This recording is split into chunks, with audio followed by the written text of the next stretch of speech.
Hello again. It's time now for video 8 in the course on IELTS Speaking. My name is Gavin from Gate English Training School, and today we're going to look at part 3 again, and the things we're going to focus on today include efficiency of answers, which we talked a little bit about in part 1.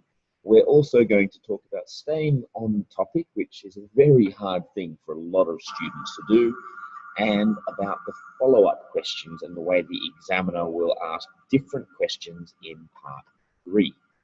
So first of all, let's have a look at efficiency. Again, people often ask, as I've talked about before, how long should my answer be? Which is a question we hate because there's no answer to that question. Again, the answer is basically, your answer should be the right length for that question. It really depends on the question. So I'd say in part 3, somewhere between 15 and 40 seconds. That's quite a big window. If you're talking for over 1 minute on a question, if you do that for every question, you're only answering 4 questions in part 3. You want to be answering probably 6 questions or 7 questions if you can. So again, some questions might only be 15 or 20 seconds long. Others could be around 40 seconds. But again, it's not about the time. It's about efficiency, fluency, what you say, staying on topic.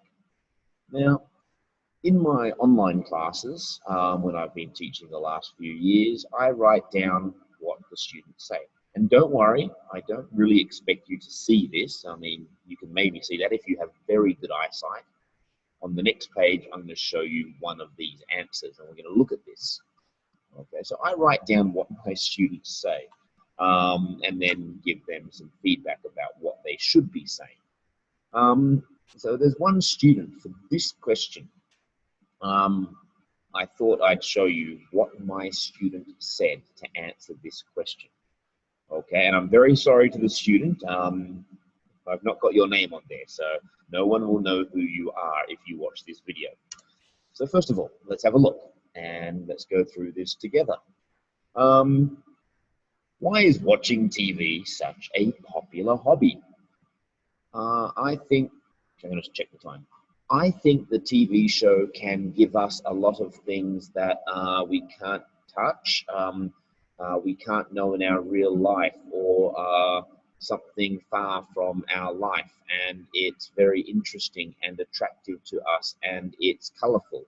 The images are colorful and very vivid, and we can get to know it, to get known to it more clearly. And people sometimes, they don't speak and they just watch the video, and they know more things, and they just have to accept it, and it's very easy way to study and to know something about the world.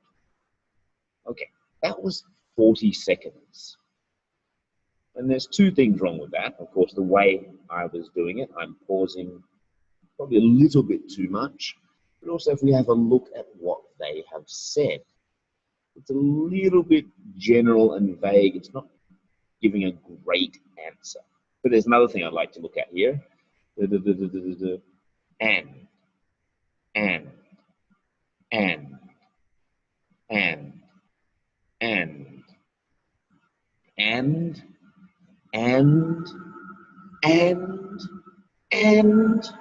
and 11 and this person used. They're just talking out of nervousness. They don't know what to do. They think, I've got to speak a long time.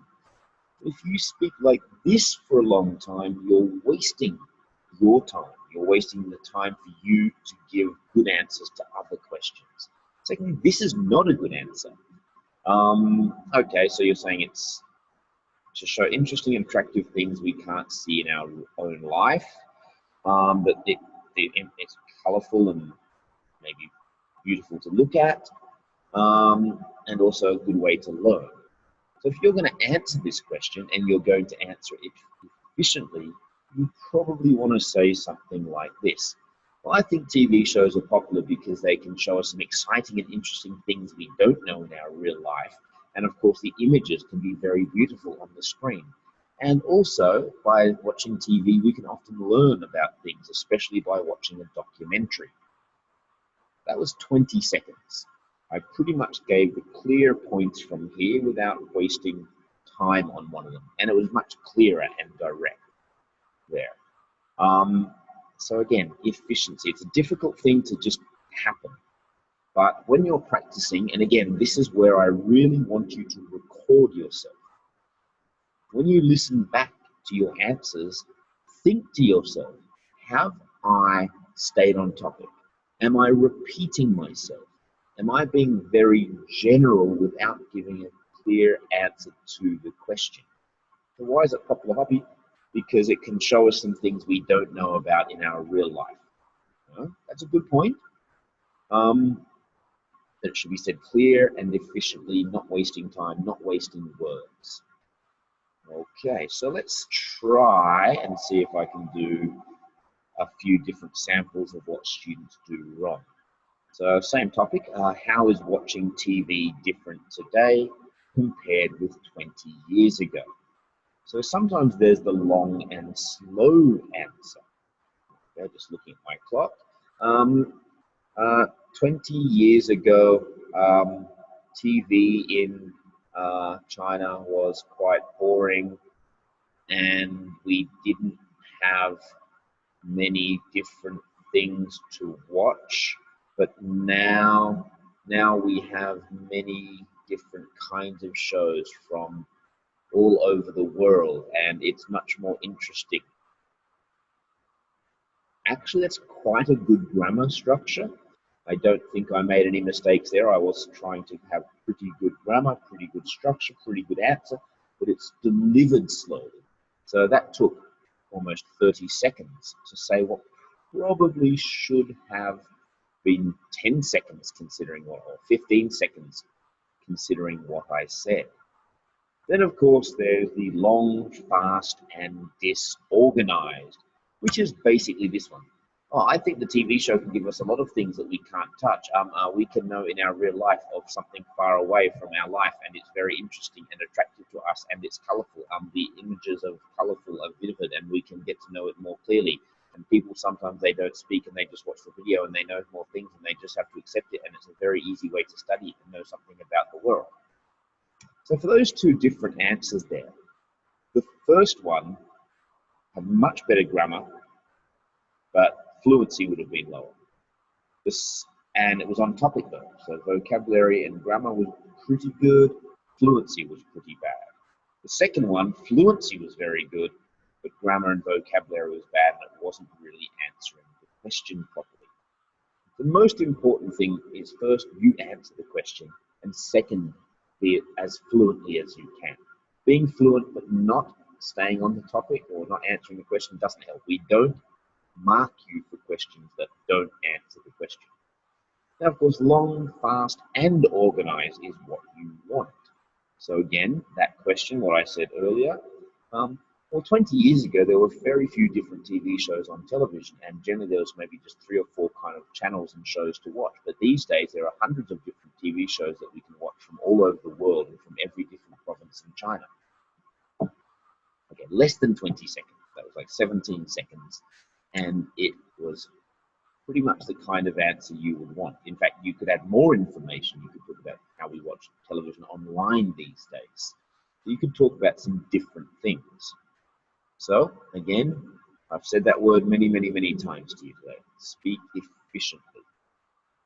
So, staying on topic is part of being efficient.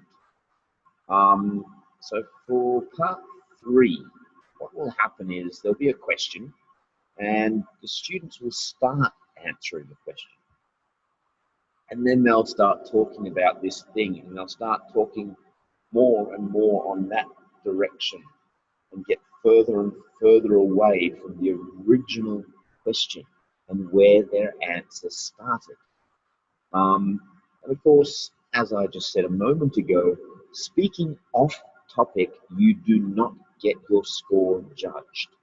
The IELTS examiner is not allowed to mark you, or like if you have a really good minute of speaking but you're off topic, we don't count that minute when we judge your overall score. And again, in 15 minutes of the exam, if you've spoken for half the time on the wrong topic or you're not answering the questions properly, we're only judging you for half the interview. Again, it's pretty difficult to give an example. For this one, I took a student's example, but I fixed up the grammar for this one. So I don't want to focus on the grammar. I just want to focus on what they started talking about and how they kept talking there. Okay, so this student was answering this question. What do you think about children taking phones to school? Okay, so the student started well. They said, I think for kids to have a phone in school is not a bad thing because they want to be cool like their friends. And if they don't, the other kids will laugh at them. And these days, being cool and popular is so important, and children will be very sad if they don't have lots of friends to talk to on social media. Okay, by the time we get to here, we're going these days being cool. So by the time we get to here, we've started with being cool, not wanting kids to laugh at them, and we've gone off in that direction. But realistically, we need to get back to what about the phone in the school? You can still do all of these things without a phone in school. You can do them outside of school. What's going on in school? And also the other thing is, well, realistically, if one child can't take their phone to school, then all the children can't take their phone to school. So it's not really answering the correct question. It should be talking about, well, all children should be able to take their phones to school because, or none of the children should be able to take their phones to school because. Personally, I don't think children should take phones to school. Maybe by the time you get to senior high school, year 11 and 12, you should be allowed to take phones to school, but you should not have them out in the class. Although maybe that's changing because now maybe the teacher can ask the students to do research on their phones these days. It can save having to have a computer for every child. Everyone can do research on their phones. But I still think it's best to maybe only have the oldest students, like year 11 and 12 students, doing that.